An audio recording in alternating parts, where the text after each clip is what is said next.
Today, we're tackling one of parenting's most exhausting curveballs, the low sleep needs baby or toddler.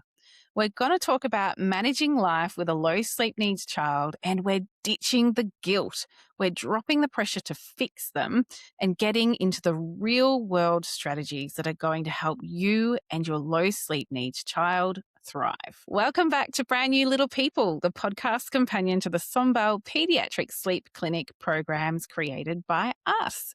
I'm Dr. Fallon Cook, and I'm here with Dr. Laura Conway, and we're the directors of Infant Sleep Australia. Laura, how are things going in that beautiful new clinic of yours? Really well. I'm just loving it. It's the most beautiful space for families to come and see Mm. me. And there's a room outside my main room. So if you have really energetic toddlers who doesn't want to be running around, they don't need to be contained within the one room. And Yeah. it's just lovely. It's so beautiful. The reception staff are so welcoming. And all of the pediatricians have made me feel really welcome and almost like I'm part of the furniture now. So yeah, it's great. And if Oh. people want to come and see me there, please do, because it's such a lovely spot. Yeah, amazing. Oh, I love it. It's so nice that you've found this great home to sort of be within, and it makes such a difference when it's a real child-friendly space, where parents Mm, can just chill and their kids can be kids, and that's yes. totally fine. Oh, love it. Yeah, That's so that's good. right. Yeah. Mm. And we've had some coffees come through from Bree and Uh, Steph. So I want to do a quick shout out. Thank you so much, Bree and Steph, for shouting us a coffee. We absolutely love it. It's really lovely. we When those emails do. come through, it's like, oh, so nice. Yes, really, really nice. Yeah. So thank you so much. We really appreciate it and appreciate the lovely words that come with them too. So yes, thank you, Brie and Steph. Yeah. Amazing. And we had this post on social media during the week about low sleep needs that kind of went crazy. We got lots Mm, of people really interested in what we had to say. We're sort of challenging this, idea that we sometimes see online from influencers saying, there's no such thing as low sleep needs. And I mm, thought, well, excuse me, there is. So yes. yeah, we spoke a few truths. But it seemed to get a lot of interest from parents and a lot of shares amongst tired parents, which is Mm, awesome. And it kind of tells us that that's what you guys want to hear a bit more about. So yeah, we were yeah. thinking that today we'll talk a bit more about low sleep needs babies and toddlers and Mm, how we can kind of manage that. And I think even if you do have a baby or toddler that has higher sleep needs, by tuning into this episode, you're doing your friends a favor, your friends who mm, have a low sleep needs baby or toddler. I think this is something that we all need to know as parents to be a little bit more empathetic to those around mm, us who have babies or toddlers that just don't sleep the way our children might. Um, yes. so let's dive into what actually constitutes low sleep needs. Laura, what do you reckon? Well, I'd say that we need to look at the different age ranges. When we're answering this question. So, if we're thinking about newborns, for example, so that's the first 3 months we've really considered newborns. And the typical range of sleep for newborns is so wide. It could Mm, be as high as 19 hours per 24 hours, and it could be as low as 11 hours. So, when we're thinking about newborns who are low sleep needs, it's those that are averaging between 11 and 13 hours per 24 hours. Then, when mm, we're thinking about older babies, so 4 to 12 months of age, the typical range reduces slightly, but it's still wide. It's from 10 hours to 18 hours per 24 hours. And so, if we're thinking about those babies with low sleep needs, really they're averaging somewhere between 10 and 12 hours per 24 hours. Now, with toddlers, the typical range for sleep needs is between 9 hours and 16 hours. So, those who would meet the criteria for being lower sleep needs would be averaging between 9 and 11 hours per 24 hours.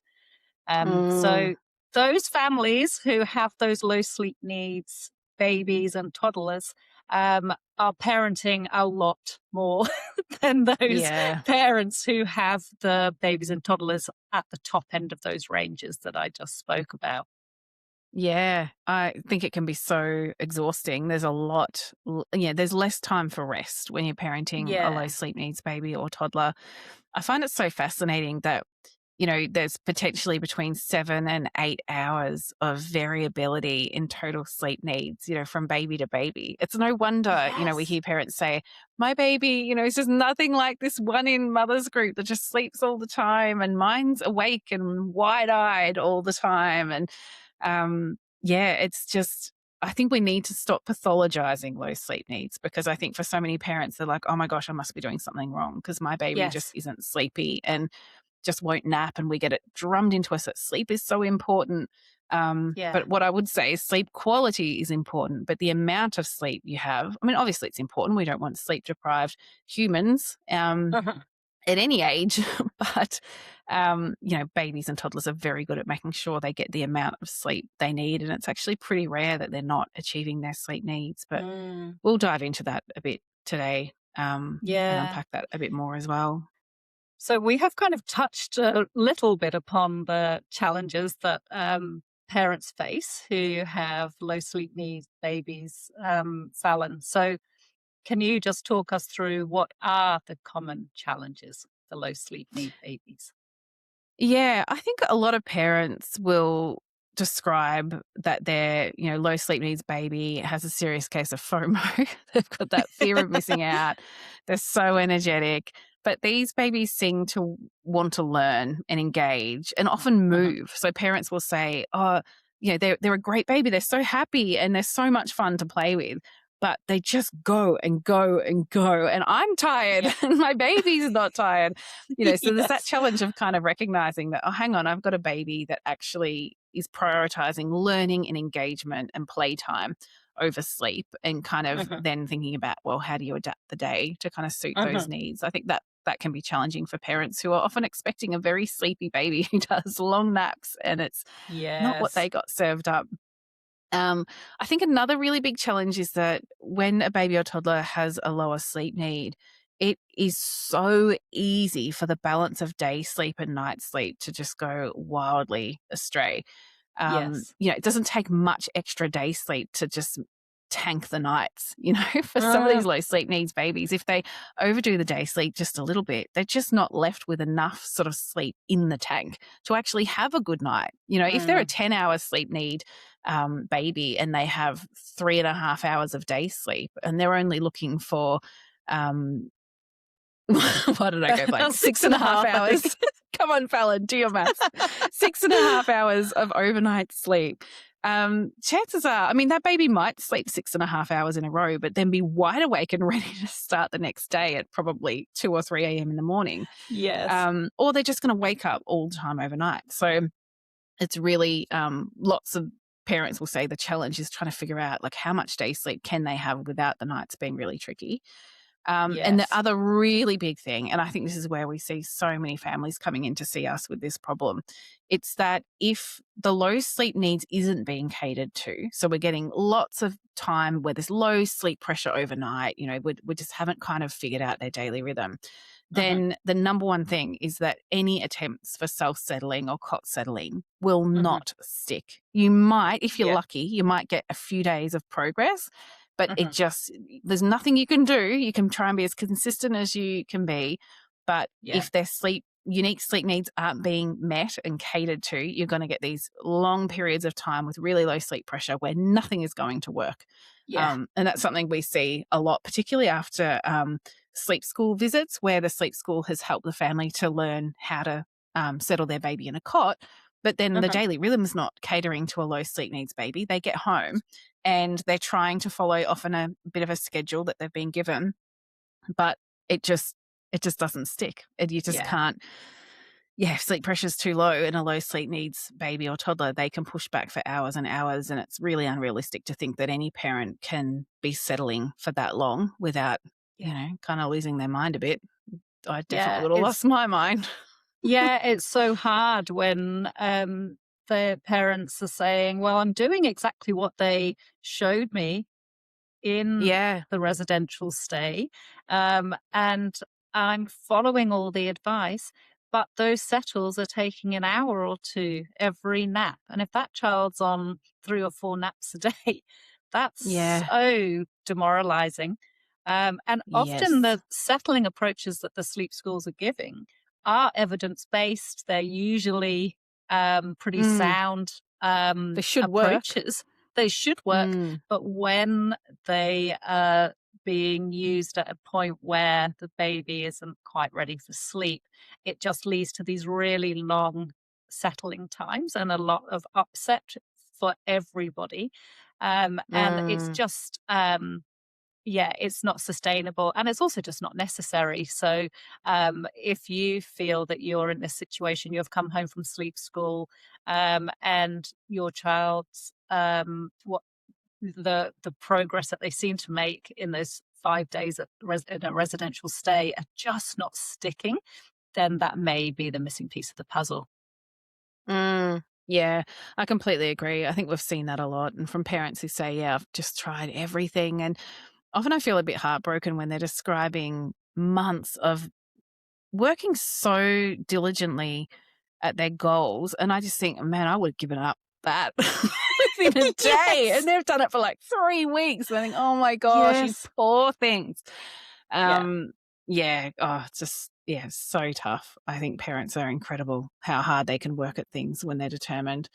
Um, Yeah. but what can we do about low sleep needs, Laura? So maybe some strategies and how would we Mm. tend to kind of look at managing low sleep needs babies and toddlers?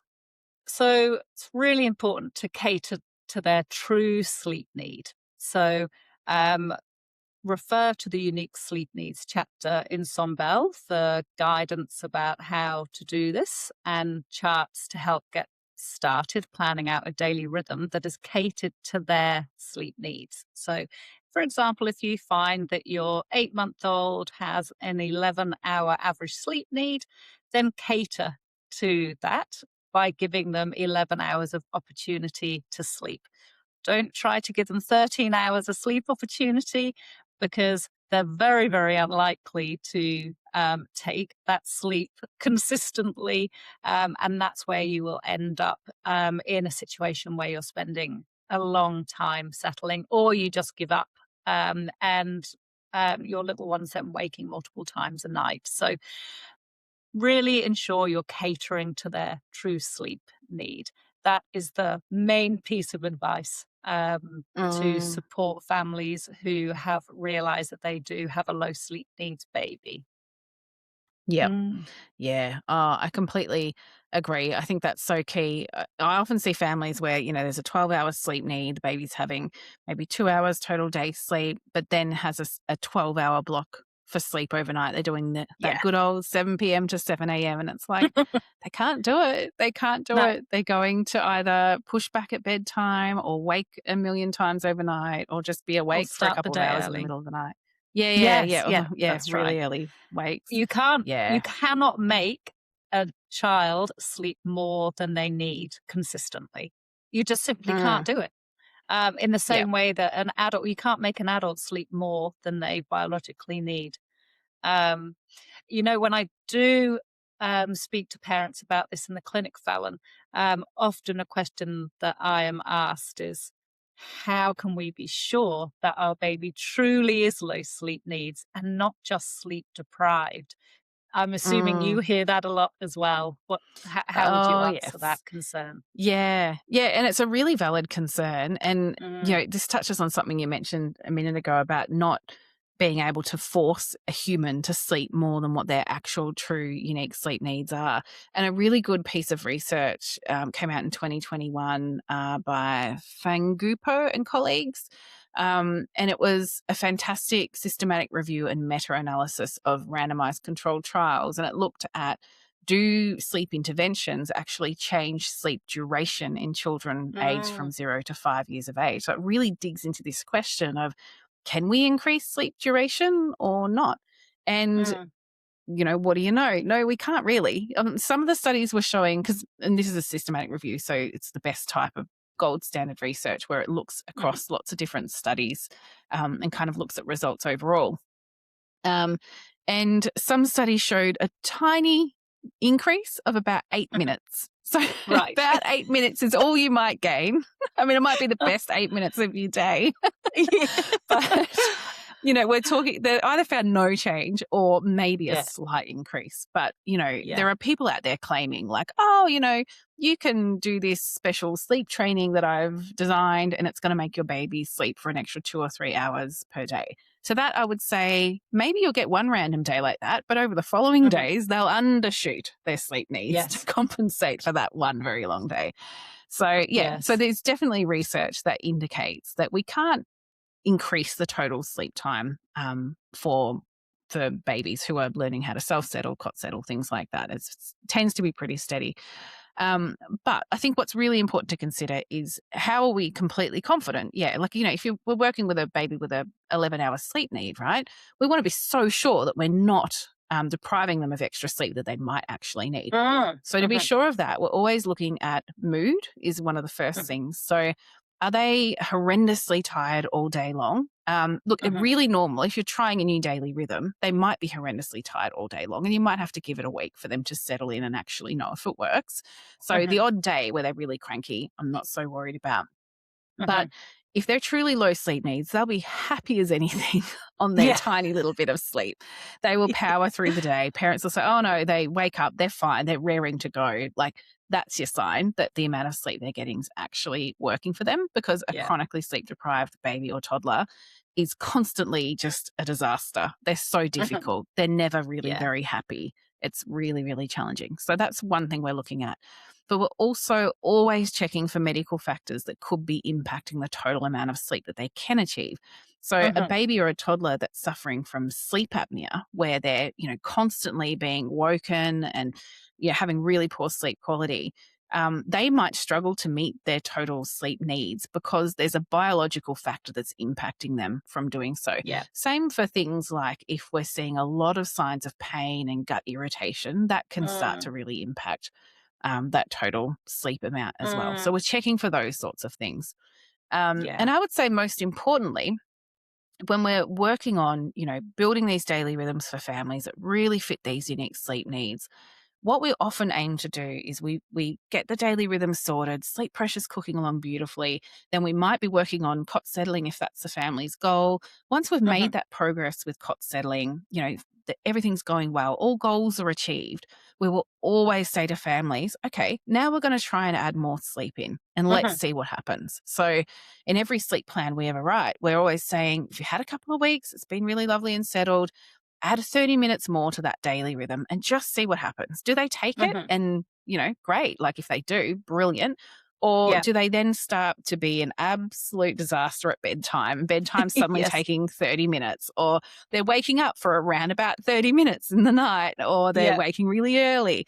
Like, do they actually take the sleep and are they happier for it? Or are they just not taking that sleep and actually waking up at other times? So that's Yes. how we approach this with our scientist hats on. We do, think about that daily rhythm and the sleep needs in a bit of a scientific way. So if everything's going Mhm. well, we're absolutely going to trial adding that bit more sleep and really testing to make sure we've got every baby and every toddler getting the maximum amount of sleep that they can without giving so much opportunity that the wheels fall off. Yes. Yeah, Yeah. I think that's great, Fallon. It's good about Mm, we meet the baby where they're at. We um, address the goals that the family has, be that moving them from a bassinet into a cot or from a cot into a bed or whatever the goals are, um, based on their current average sleep duration.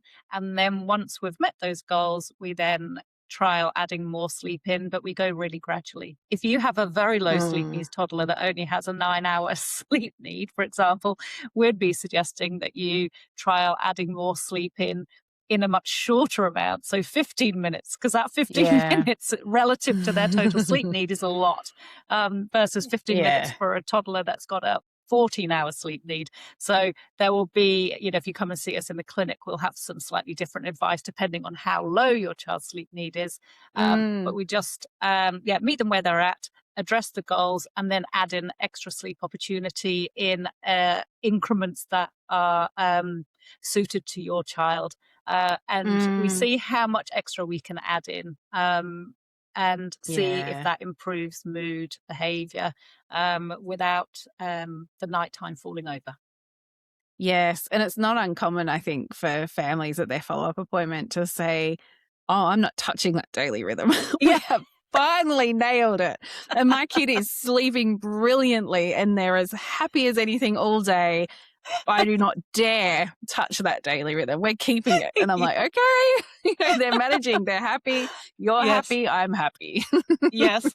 Yeah, it can feel a bit scary to dare to tinker with something that's working well, that's for sure. But, look, Yes. just as a final note, I just wanna really impart to parents that, there's I often see families that say, "Oh, we went to all these other places or other people, and we were just kept being told that we just have to try harder. We have to try Oh, harder to make this daily rhythm work," and it's something that's age-based. And, because some of the schedules we've seen families put oh, on, like, there's gotta be 4 hours of day sleep and 12 hours overnight, like, oh, just absolutely bananas stuff. yeah. And these poor families are just, when their families go back to the people who gave them that advice and say, it's not working, they're just told, "You've just got to try harder. You've got to Yeah, do it longer. You've got to do like," and these you babies are must be doing often something wrong. screaming. Yeah, Mm. exactly. These babies are screaming for hours in the middle of the night, so Oh, frustrated because they're not tired enough to sleep. And yes. parents are pulling their hair out and being told, "You're just not getting it right. You need to try harder." Or, "Oh, maybe they're overtired. Give them even more Oh my days sleep." God. Yes. It is maddening. And I think a lot of those people giving that advice don't know how ineffective that advice is, because rightfully so, those parents never go back. They just don't go Yes. back Yeah. to those people when they're being told, "You've just got to keep trying." So the thing I want parents to know is, if you have tried some kind of schedule and you've just thought, "This doesn't seem like the right fit for my child, like this is just too hard," then it is. And, Hmm. believe your gut feeling and chuck that Yeah. schedule in the bin. Yeah. There are a lot of people out there who know nothing about low sleep needs and how to manage it, who know Hmm. nothing about the circadian rhythm and, how to Hmm. really assess and kind of modulate sleep pressure and shape up a good Hmm. daily. They just don't know anything about it. They just know that you can put a baby in the cot for it to settle to sleep. And that's all that they're going to keep talking about. Yes. So I would say for so many families, it's actually really understanding sleep pressure and unique sleep needs that fully brings their child's sleep together properly. Hmm. So if you feel like you're not getting advice that's really tailored to your child, chuck it out and don't be scared to look elsewhere. Because I just think the worst thing is when families, and sometimes they do, they come to us with a 3 or 4 year old and they say, "Here's all of this shockingly bad advice I've had for 3 or 4 years that Yeah. hasn't worked. I'm a shell of myself. I can't work. I can't drive the car because I'm so tired. I almost burnt down the house because I fell asleep with something on the stove." Like, it can get Yeah. really dangerous. Do not let that happen to you, and don't let that Hmm. be your experience of parenthood during these Yeah. first few incredibly precious years that we don't get back. Yes. So, Oh, I couldn't yeah. agree more, Fallon. And those older children who I see whose identity has become tied up in being a bad sleeper. Oh, I'm a yeah. poor sleeper, and it just becomes part of their identity. And we Yeah. then we're unpicking that. And if that has happened to you, don't just know that we can unpick it. Go see But Laura. so, She'll help yeah, you. I can help you. But Yeah. it's yeah, we don't want our little ones to think that they are a poor sleeper, that is part of their very being. They may just have lower sleep needs. They are bright. They just need less sleep than other children their age. And Mm, it's just not hasn't been well recognized in the past, but the tides are turning. Things are yeah. starting to change. And so if you're feeling that this is ringing a lot of bells, and you're not already a Sunbell member, do join Sunbell. Check out the unique sleep needs chapter. And then if you need further help, you can have coaching calls with us, or you can come and see us in the clinic. If you're not Sunbell members, you can come and see me in Melbourne if you live in Melbourne, or otherwise over telehealth. And there's a whole group of us who can help you. Yeah, yeah. Everyone on our team has been really trained in unique sleep needs. It was so important to us that Yeah. that had to be the case. Yeah. Yeah, amazing. Well, let's dive into some parent questions. And if you've listened to this episode so far and you've thought, oh, I've got a question about low sleep needs, do let us know. Because I think this is a space where we both need to do a bit more work in, Laura, around Mm, really talking more about low sleep needs, unique sleep needs, how we cater to these things. Because you're right, there has been a really positive change online where we're starting to see more people be across this type of thing. mm, So, yeah, I'd love for parents to tell us what do you want to know? And we'll definitely answer those questions. yeah. But yeah, let's dive into some parent questions. As always, we've got absolutely tons. So Yes. let's start with Meta, who has an 11-month-old son with a 12 to 12 and a half hour sleep need. He's currently on 2 naps and is now falling asleep with shushing and minimal padding. He wakes once or twice overnight, and Meta just replaces his dummy and lies him down, and he's back to sleep in seconds. So well done. Yeah. Excellent. She says, yeah, he also wakes briefly around 5:30 to 5:45 a.m., needing the dummy again to get through to 6 a.m. She Mm, says his nap cycles vary between 35 and 40 minutes. And Meta has 4 questions. I'll read them all out and then we can unpack them. So the yeah. first is, should she remove the dummy now while she can still support him with padding, or keep fading her presence first? Is the 5:30 a.m. waking a sign of a morning lark, or will it resolve once he can fall asleep independently? Oh, I love that question. How Hmm. important is getting his sleep cycle length right, given it varies? And is it true that the short nap should come first on a 2 nap schedule due to a so called melatonin hangover? Oh, I love these questions. Yeah. All right, Really let's good. pick this. Okay. Let's start with the melatonin hangover, Laura. Yes. No, it's not true. You can structure whichever nap is short and whichever nap is long, however suits your family. What we often see is that um, babies begin to have their longest nap earlier on in the day, and they have their shorter nap in the afternoon, because that helps with having enough time to build sleep pressure high enough by the start of the night for your little one to go to sleep easily and to maintain their sleep for long periods overnight. So it's absolutely not true that there's a melatonin hangover. That means that the short nap should come first.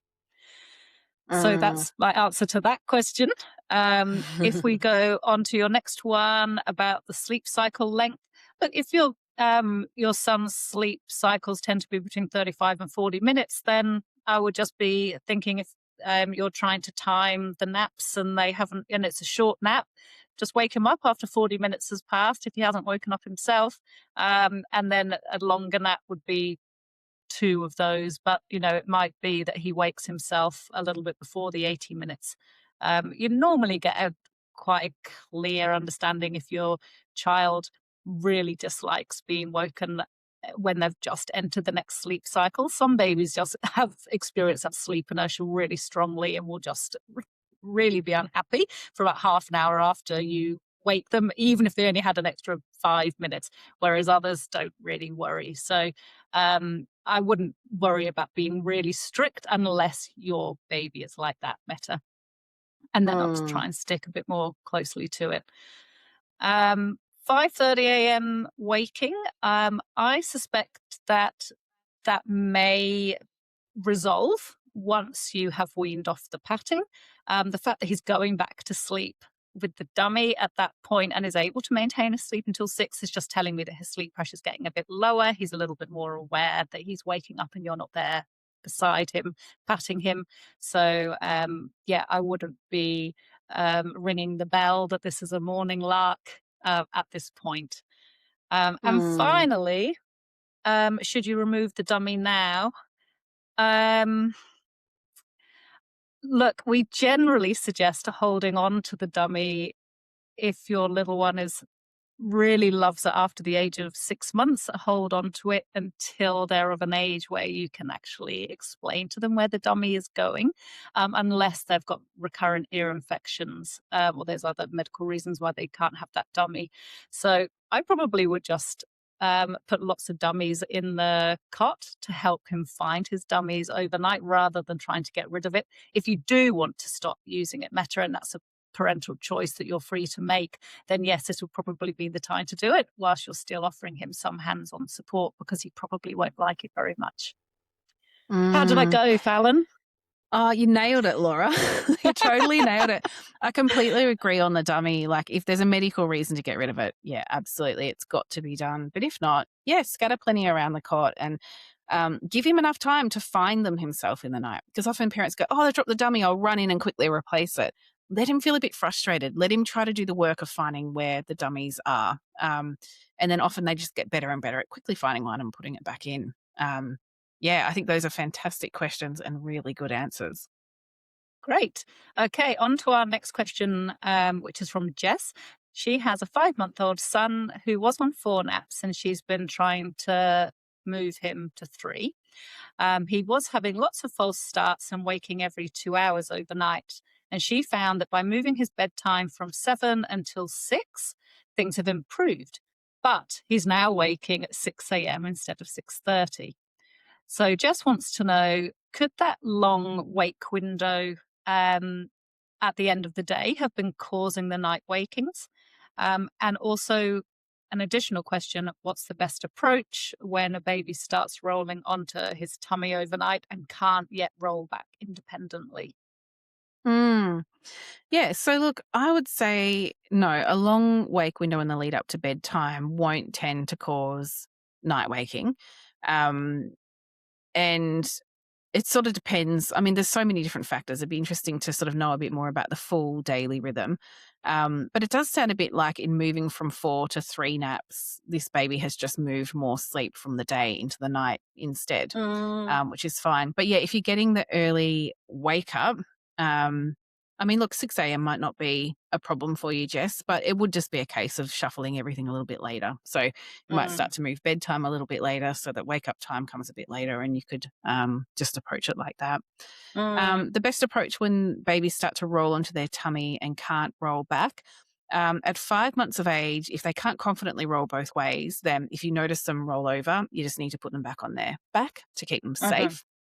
This is definitely the time to do another check of the sleep space, make sure there's no loose items, no blind mm, cords, nothing in there that could pose a risk. And very, very soon, your baby will be able to roll both ways. And then when they roll over, you can just leave them and they'll, find whichever position they find most comfortable, and that's fine. But mhm. until they can roll both ways, you've got to just keep putting them back on their back if they roll over. But yeah, it does pass pretty quickly. So there will definitely be some interrupted nights when they start to practice their rolling in the cot. Yes. And it's very tiring, but often it is just a Yeah. week and then they've got the memo. They know how to stay in their sleep Yeah. position, or otherwise they're rolling both ways and you can't stop them. They're off. Yeah. Would you add anything to that one, Laura? No, I think that's great advice. Yeah, hang in there, Jess. It's a rocky period of time when they get stuck because they can't roll back yet. Lots of Yeah. tummy time in the day, lots of practice of helping them move both ways during playtime, and they can start to use those skills overnight when they're in their cot. Mm. Mm. Yeah, and it can be really tricky moving from 4 to 3 naps as well. And at this age, they're starting to have a lot longer awake before bed. It can be 3 or 4 hours or so, which is a big challenge for a lot of babies, and it can be a really rocky time. But Mm. hopefully that all comes together nice and quickly for you, Jess. Angela has an 11-week-old boy currently on around 5 naps of varying lengths, with one Mhm. overnight feed and sometimes a second feed at around 5:30 a.m. Hmm. He occasionally wakes around 4 a.m. uncomfortable from wind, but she doesn't feed him then. Her question Mhm. is, should she start calculating his sleep needs and building a daily rhythm now or wait a couple more weeks? Oh, what a great question, Angela. I Mm, would start to log his sleep now and just get a sense of where on that range of sleep that we spoke about earlier he sits. Is he at the higher sleep end? Is he at the lower sleep end? Or is he just smack bang in the middle? That will give you a sense of how you want to divide that sleep across the day and the night. At 11 weeks of age, your son's circadian rhythm system will be maturing, and that will begin to have adult-like sleep architecture in their cycles overnight. So it is a really good age to begin to get that grasp of how things are going to settle down. You're almost through, almost but not quite through that really busy first 3 months of age. But yeah, I would start to have a think about what you want the day to look like. The naps are of varying length at the moment. If that's something that you're happy to go with, then carry on in that fashion. But if you'd like to begin to bring in a little bit more predictability in the day, then maybe you'd start to think about perhaps capping the longest nap at 2 hours, or whatever is going to be appropriate for your little one's sleep need, just so that you can start to get a bit more of a predictable daily rhythm, Angela. Good luck. Let us Mm, know how you get on. Would you add anything else, yeah. Fallon? Yeah, I think just in really little babies, I often say to parents, start with just a bedtime and a wake up time that you really stick to closely, because often that regulates the daily rhythm enough Mm, that then naps start to fall into a predictable pattern. You can see how that goes. And then you might say, okay, I do need to put a cap on the day's sleep. And you can decide what that is based on what the unique sleep needs are. That can be a nice way to approach it because, yeah, once he passes 12 weeks, he should be building sleep pressure the longer he's awake. You don't have to worry so much about them becoming overtired. And mm, that's when you can start to be a little bit more rigid with that daily rhythm to mm. keep things on track if you need to. Um, Yeah. yeah, love that question, though. It's a good one. Kirsty's written in. It's another little boy. So her little boy is 19 months old, and Kirsty writes that he has low sleep needs. He's on one nap. He wakes between 6:20 and 6:40 in the morning. His nap is around 12:45, and he sleeps for about an hour and a half at that nap. It can start anywhere between 12:45 and 2:45. And his bedtime is 7:30 with lights out around 8. He's great at overnight independent sleep, Kirsty says, but naps have become a major battle over the last 2 to 3 weeks. He's screaming, he's crying, he's taking up to an hour and often ending up sleeping on Kirsty in the nursing chair. He's also started waking as early as 10 past 5, 2 or 3 days a week. Oh, Kirsty. Gosh, yeah, that sounds hard. Mm. So her question is, should she push his nap later to around 1 p.m. to build more sleep pressure? Is he overtired or not getting enough sleep overall, or is something else going on?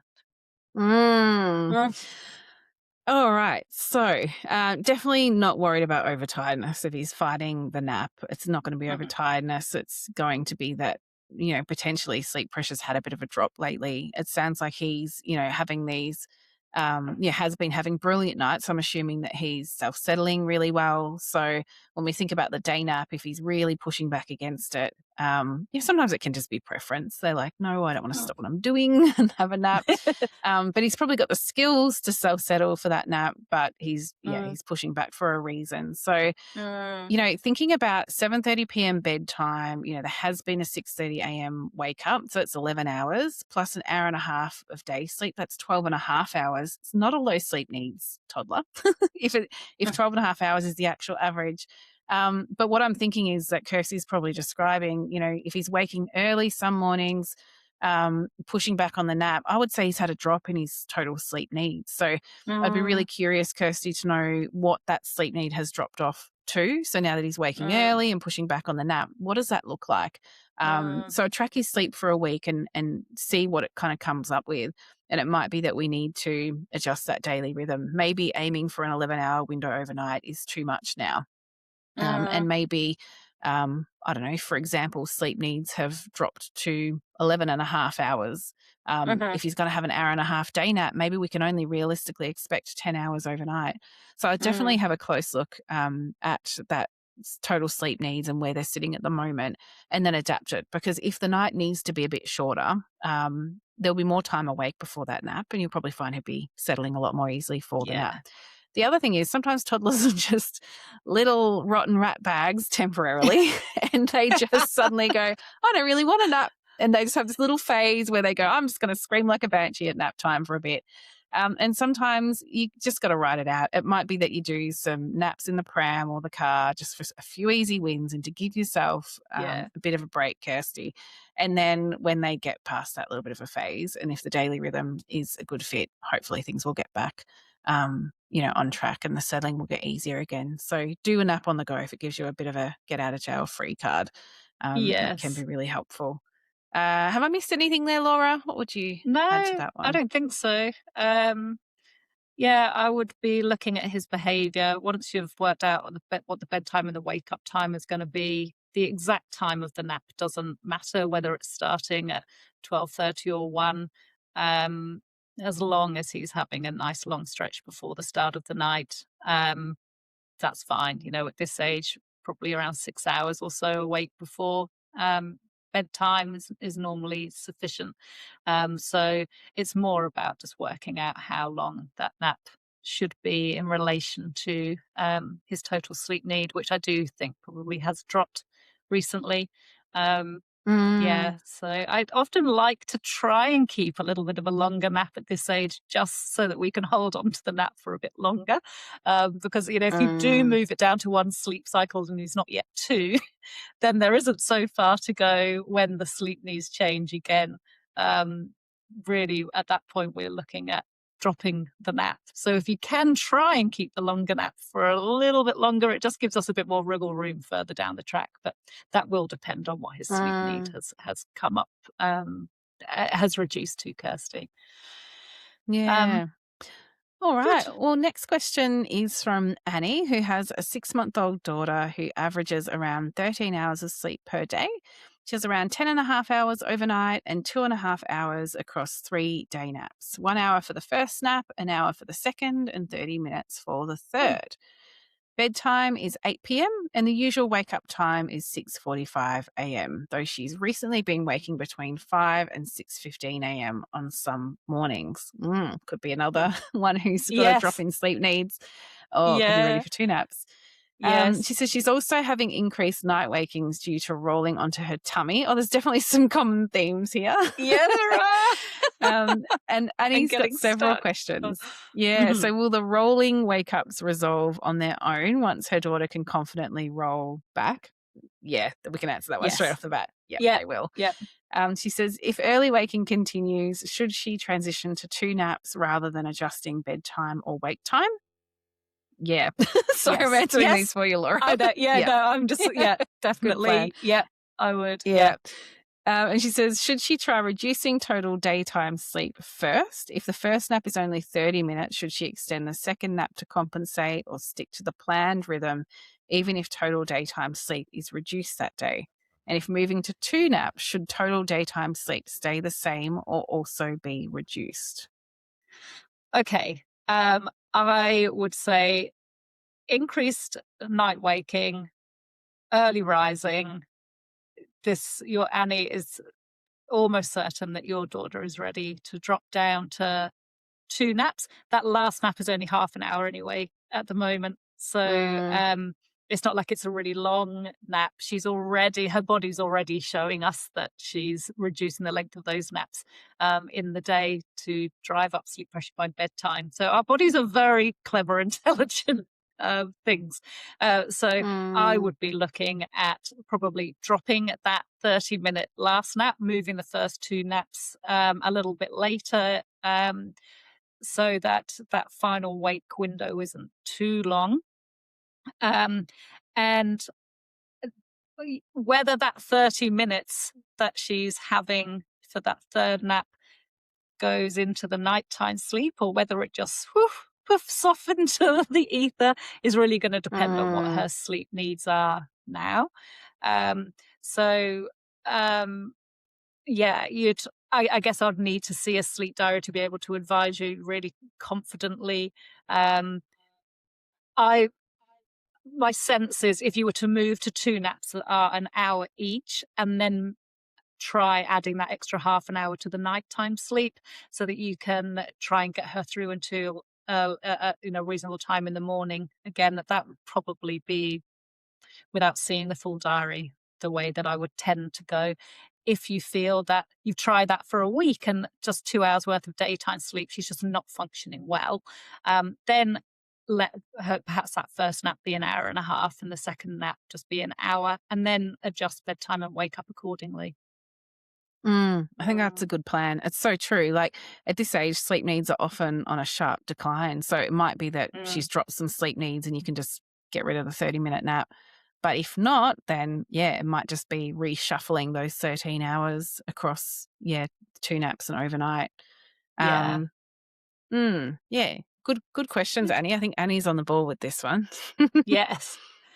Now, Rosie and Dan have written in, and they have 6-month-old twin girls who are happy catnappers.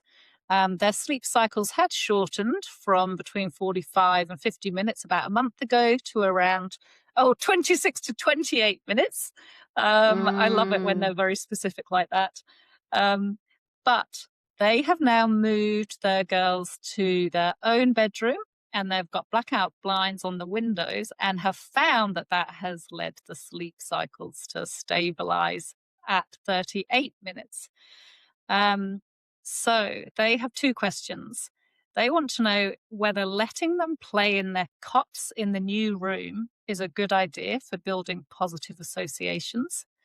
And secondly, how important is it that every caregiver, so mum, dad, grandmother, aunt, and the occasional other carer, does the exact same bedtime routine? great questions. All right. So that first one on letting them play in their cots in the new room, to build a positive association with the new cot and the room, I'm guessing too. That's one I kind of an R on, and it's very much dependent on the family I'm seeing. So last week, I think it was, I saw a family with a really little baby that just would absolutely scream every time they were laid flat. So in that case, it was like, let's do a lot of practice of laying flat in the cot, but having other positive things happen, like reading a story or singing a song, because Hmm. this baby just really needed a lot of support to realize that if I'm on my back, I'm still safe, I'm still okay. And, it can actually be Yes. fun and pleasant. But that was a rare example of that. I think generally what we know in sleep science is that we want to build a really strong association between, I when I move into my sleep space, I fall asleep. Not I move into my sleep space, I play for a while, I have a feed, I sing a song, I do, and then I fall Yeah. asleep. We want to keep that association pretty tight. I would say at 6 months of age, they're probably not going to care too much about where they sleep. They often don't really notice a lot of difference when they go from like a bassinet to a cot or sleep in another Mm. room. So look, my short answer would be I wouldn't be too worried about, having to do a lot of playtime in the cots. Like you could maybe put them in there so they can see what it's like, but I don't think it's going to make a really big difference. It's definitely, not Mm. essential. In terms of how important it is that every caregiver does things the same way, in terms of settling, I would say for if your baby's living with the same two parents, those two parents should do it the same way. Because Mhm. otherwise, if one parent does it a bit different, often babies will get really cross until that other parent appears because they're like, "This is Yeah. my preference." If you both do it the same, then there doesn't end up being that parental preference. But Yes. for other caregivers that are there occasionally, like grandparents, aunts, uncles, daycare workers, even, it doesn't matter so much. Babies realize that different people have different settling approaches. It would be different Mhm. if one of those caregivers, maybe if it's a nanny who's there 5 days per week, so doing most of the settles, we would want that nanny to settle the same way. But if it Mm. is just every now and then, like show me a grandma or a granddad who doesn't want to snuggle their grandbaby to sleep, Yes. let them do it. I mean, Yes. if you're at a Yeah. point of change where you're suddenly working on cot settling and they've only ever had contact naps, well, maybe it would make sense to not let grandpa cuddle the babies to sleep.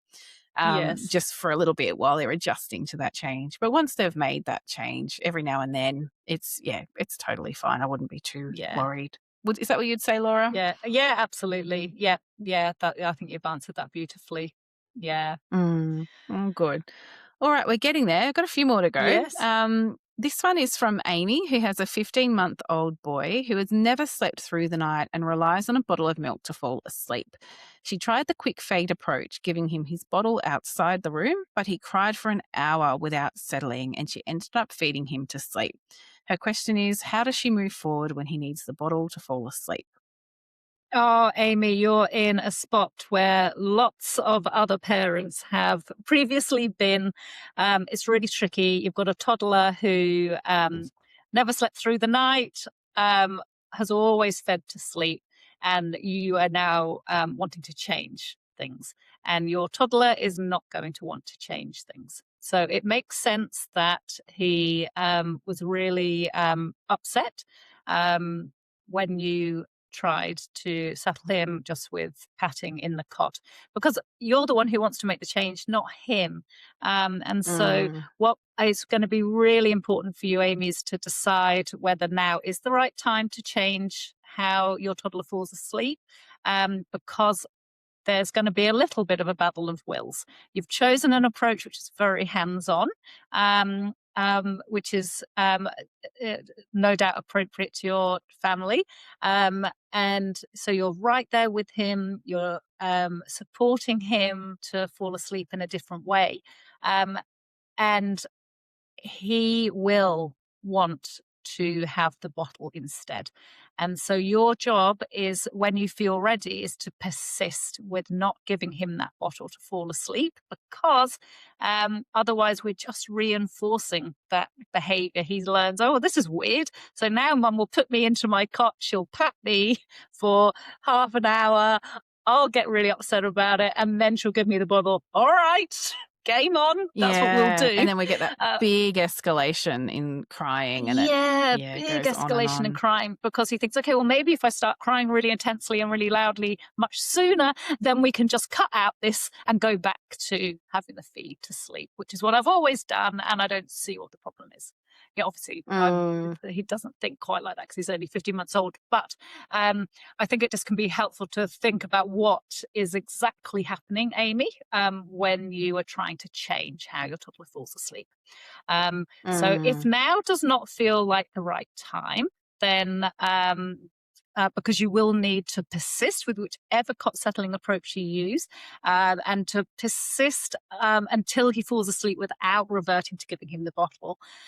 So if now doesn't feel the right time, then I would just put a pause on starting. When if it yeah, does feel like the right time, I would make sure that you have all of the supports around you in place. Think about having some noise cancelling headphones, so that you can mm, keep yourself calm as you're supporting your little one to fall asleep in his cot. And think about when you're going to do the cuddles, the pickups, the resets, the circuit breakers, so that you can keep your control, contain yourself and control your own anxiety around changing how your little one's falling asleep, and also then present as calm and confident to him. Also, make sure mm, that you have looked at the unique sleep needs chapter, so that yeah, you've worked on that sleep pressure first, so that when you do come in to change how you settle your son to sleep, he's really tired at that point, and doesn't have the stamina to resist for a long, long time before he falls asleep. yes. I agree. I Mm, think with it taking an hour to settle, I feel like that daily rhythm probably hasn't quite been fitted. And it's really important to work on that for a week and really ensure that sleep pressure's nice and high when you go to do that first settle. And if you do need to take a break and you think, okay, I'm just going to stop for a bit, some parents do what Amy's done and they just go, oh, I'll just feed to sleep. This isn't going well. That's the point where I would say just stop and wait, because you can still offer that feed, but before he falls asleep, take the bottle and go, come on, we're falling asleep in the cot, and then go back to that cot settling approach. You can actually give him lots of examples that you can still have a bit to drink, but we're not falling asleep on the bottle. We are going to fall asleep in the cot. And then that's mm, just a huge amount of learning that happens for him. He's realizing, okay, I mm. can still have a feed, I can still have a cuddle, I can have a break, But gee, mum means business. We really are doing this. And when it Yes. is, really clear to a toddler, they adapt much quicker.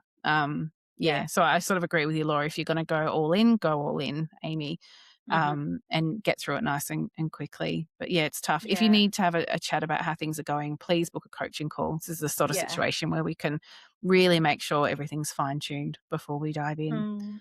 All right, we're going to have to race through these last three Yes. questions, Laura. Okay. We've So, got one yeah. from Claire B, who has an 8-month-old daughter with a sleep need of 12 and a half hours. They can self settle. They normally wake once overnight for a feed. She says when her daughter gets a cold, it often leads to ear infections and nights become Mm. very disrupted. She tends Mhm. to need to be held upright, wakes frequently, and cries for long periods. So her question is, Mm. how much should the daily rhythm be adapted during illness when overnight sleep can drop to as little as 5 hours? Oh. Should she offer extra daytime sleep, a later wake time, or an earlier bedtime? And if so, how much? Oh gosh, yeah, really hard, Claire. When you've got a little one with persistent ear infections, I'd always be recommending you speak to your GP about whether a referral to an ENT would be appropriate, just to see if there's any reason why those the infections are heading to her ears. Um, and when that infection is impacting her sleep so much, then yes, you would need to offer her extra daytime sleep for sure, and let her sleep in longer in the morning. We all have those illnesses where we feel revolting and we find it very hard to stay awake at bedtime until our usual bedtime, and we just go to bed earlier and we sleep during the day when we wouldn't normally. And it's appropriate to give that extra sleep to your daughter when she's that unwell. If she needs to go on antibiotics for the ear infections, that may also make her tummy sore, which again may interrupt her sleep further. So if she's that unwell, I wouldn't be trying to put a figure on it. It's just ensuring that she's comfortable as much as possible during the day and night. If it's just a mild illness, then you don't need to go wild, giving loads of extra sleep. It might just be bring bedtime half an hour earlier, possibly one extra sleep cycle during the day. But there, you wouldn't need to do anything more than that. But given that she's that upset with these ear infections, which are horrible, then yeah, I would be just taking your foot off the brake and waiting until she's better before you come back in and put in place the daily rhythm that you previously worked out before she became unwell. Yeah, Mm. I think that's a great answer, Laura. It's tricky managing illness, that's for sure. Yeah, it is. Now, Rachel and Scott have emailed in. They have a toddler who's 25 months old and he averages 11 hours and 15 minutes, including an hour and a half nap. Bedtime is 8 o'clock and he settles independently at bedtime but wakes between 1 and 4 most nights. It's only on the very rare occasion that he sleeps through, but still wakes up around 5. When he wakes in the night, he becomes very upset and they end up sleeping with him on a spare mattress on the floor. Their questions are, how do they break this middle of the night habit without it becoming a prolonged battle? Would reducing his nap to 1 hour help him sleep through more consistently? And what approach would work best for a toddler at this stage, Fallon? Yeah, great questions. So I think the daily rhythm is 100% where we would start. If he's only averaging Yeah. 11 hours, 15 minutes, and an hour and a half is being taken up with a nap, then we are being left with 9 and 3/4 hours. See, I Yes. can do the maths. 9 and 3/4 hours of sleep that he's looking for overnight. So if he goes to Yes. bed at 8 p.m., then it would kind of make sense if he is waking at trying to do the maths again. 5:45? Yes, 4:45. 5:45. Yeah. No, Yeah. So 5:45, yeah. it Mm. makes sense that he's cycling between waking up for a long time in the night or just sleeping through but waking really early. So I would adapt that daily rhythm. I think you're on the right track with, he's over 2 years of age now. Start to dial back that day nap to just one sleep cycle. Uh, which probably is going to be yeah. about 45 minutes. Yeah. And that's going to leave you with a lot more sleep budget overnight. You'll have Mm, 10 and a half hours. So you could do an 8 p.m. bedtime, 6:30 a.m. wake up as an example. So I think, yeah, definitely the answer lies in that daily rhythm. mm. What approach would work best? Look, any of the Sunbelt approaches. If he's in a cot, I'd probably look at something like the advanced accelerated approach. If Yeah, so they've got a spare mattress on the floor and he's coming onto that. Yes. So if you wanna keep him in the cot, I'd probably look at the cot settling approaches, Mm, keep him in the cot a bit longer. Yeah, but I think yeah. honestly, those changes to the daily rhythm should really, really go quite a long way. Yeah, because he's sometimes sleeping through. So when the sleep pressure is high enough, he's able to maintain a sleep until morning. So, yeah, you'll probably Mm, find that once that sleep pressure is nice and high with that shorter nap, he's less likely to wake up and want to come onto the mattress with you. Pick an approach where you say, no, no more sleeping on the mattress overnight. This is how we're going to respond instead, and stick with it. And toddlers learn very, very quickly. So mm. yeah, I think you'll be out the other side quite soon, Rachel and Scott. So good luck. Yes, good luck. Lucky last is from Reinert, Mm. who has an almost 6-month-old boy who's always cried intensely before falling asleep. Even when drowsy and calm during settling, crying follows before he drifts off. Since Mm. starting the Sunbelt program, she's already seeing fewer night wakes. But her question is this pre sleep crying what she's seen described online as powering down crying? Huh? Is it a real thing? And how should she approach guiding him to cot settling given this pattern? Yes. Look, some babies do simply cry as they are transitioning from being awake to being asleep and being asleep to being awake. It sounds like it's pretty quick when it happens, Reinert. So I wouldn't be worrying that anything terrible is happening. Um, and yeah, in terms of which approach you would use to guide him to fall asleep, given that pattern. I would be looking to see if you were to go with a more hands on approach, does that seem to lead that crying behavior to last a bit longer? If it does, then I would be using one of the more hands off approach, like the supported accelerated, for example. But if you take your hands off him and then that seems to lead to an escalation in the crying, then stick with the quick fade approach. So really be driven Mm. by what you're seeing in what happens to that crying, whether your hands are on him or not. But it's absolutely nothing to worry about, right? Yeah, so true. Some babies, they just cry with any transition. Really, really common. And often it does Yeah. reduce over time. Well, thank you so much to all the parents who sent in absolutely fantastic questions this week. We so appreciate it. If you're struggling with sleep and settling and you're not a member of Sunbell, it's a great time to join, especially if you're struggling with night waking. We've got an amazing Mm, night waking masterclass. If you think maybe you're not quite catering to your baby's unique sleep needs or your toddler's unique sleep needs, or maybe you've got a low sleep needs child, Sunbell is absolutely designed to help you figure out how to cater best to your child's unique needs. It's something we're really proud of. And if you need extra support, we're here for it. We've got our clinics and we can hold your hand and guide you through. mhm. If you love our Yeah. podcast, please leave a review, give us a 5-star rating, hit subscribe. And if you'd like to buy us a coffee, like a couple of lovely mums have done lately, I'll pop a link in the show notes. So, yeah, go buy us a cuppa. We always love it. Love our caffeine, don't we, Laura?